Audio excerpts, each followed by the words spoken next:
Welcome to the space between. It's a place where the light doesn't merely shine, it actually speaks. Now, before our world was carved up into these incredibly rigid borders of us versus them, there was a figure known as the Lightbringer, a totally unified celestial beacon. Today, we're diving into this explainer to unpack a seriously fascinating narrative. It's a mythic fable about how a singular, beautiful cosmic event was completely fractured by human history. We're going to look into the mirrors of humanity together, and we're going to try and reclaim the messy, complex truths that got lost in the shadows of institutional control. So think about this for a second. What actually happens when a lightbringer is forced into the dark? Before we had this nonstop historical narrative of us and them, there was a figure of absolute unity. It signaled a profound truth, which is that the deepest, darkest hour of the night is really just the womb of the dawn. Light and dark weren't at war with each other. They were part of a continuous, breathtaking cycle. But as you'll see, over the ages, we've watched this original unity fracture into a strict moral binary. It was a slow, deliberate shift from a beautiful cycle of nature to a rigid narrative of a fall. How exactly did that happen? Let's get into it. Section 1. Birth of the Lightbringer. If we look at the etymological synthesis here, it's remarkably simple. Derived from the Latin roots lux, meaning light, and fer, meaning to bring, the word Lucifer literally just meant lightbringer. And what's wild is that to the ancient Greco-Romans, this wasn't some name associated with absolute evil. Actually, scratch that, it wasn't even a story yet. It was just a physical, completely neutral observation of the planet Venus. It was their morning commute observation, a beautiful, unified marker of the natural world, completely separate from the moral panic that would be injected into it centuries later. This is where we see the fracture begin. We start with this fluid, neutral cosmic cycle of nature, but then it somehow gets flattened. As these ancient myths were absorbed into newer institutional frameworks, their fluid, natural meanings were deliberately crushed. The rich, ambiguous state of this celestial marker was artificially separated. Why? To enforce a manageable social order. It was turned into a strict institutional symbol of disobedience and damnation. Section 2. Weaponizing the spoken word. We move from the ancient era where it was just a neutral celestial marker into an era where those myths are absorbed and totally flattened, until we finally arrive at a strict tool for social engineering and obedience.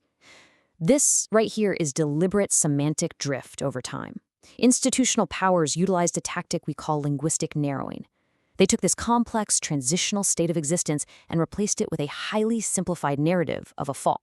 And the reason is pretty straightforward.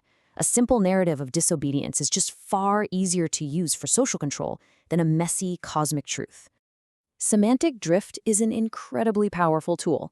By narrowing the meaning of fluid threshold terms, words that once comfortably sat right on the line between night and day, human language was literally weaponized.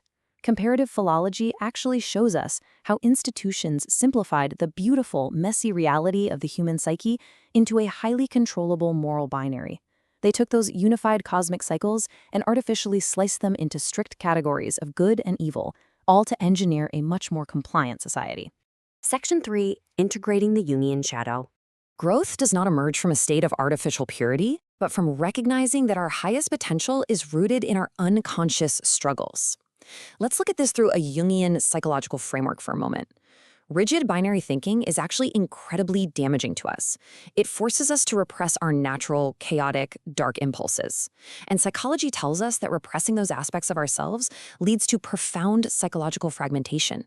We literally break our own minds apart, trying to achieve this artificial purity, completely ignoring the fact that the light needs the dark to have any meaning at all.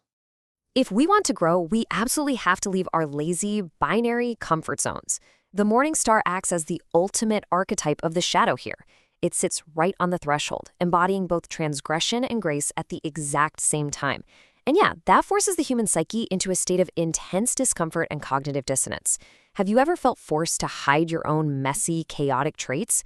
Well, that dissonance you feel is the exact psychological mechanism needed to trigger genuine self-awareness and higher-level problem solving. You literally cannot achieve true enlightenment without facing your own inner darkness. Section 4. The paradox of descent. Now, the philosophy of the morning star reveals a really fascinating concept known as the paradox of descent. It suggests something profound. The light that falls is the exact same light that rises. True wisdom just cannot be contained by simple black and white religious narratives of pure good versus pure evil. Wisdom emerges from processes that are inherently messy and complex. It requires a necessary descent into the material world, deep into the dark, followed by a return. The brilliance of the star is inextricably tied to the darkness surrounding it. The light simply cannot be understood without its contrasting context. Think about this. The fallen and risen stars are not enemies. They are mirrors of each other. The fallen star descends into the darkness of the material world, while the risen star navigates that exact same darkness to find true illumination. You can't just replace or defeat the darkness. You have to navigate it. The morning star acts as a beacon at the deepest hour, bridging these opposites and perfectly reflecting the highly complex human experience. Section 5, Voice from the Fall. So imagine for a second the archetype itself speaking back to those institutions. It might say something like, you took a complex, tragic figure, and you reduced a cosmic cycle of ambition into a children's fable of disobedience. This is the voice of the threshold pushing back. You speak of flattening the story to keep your social order tidy.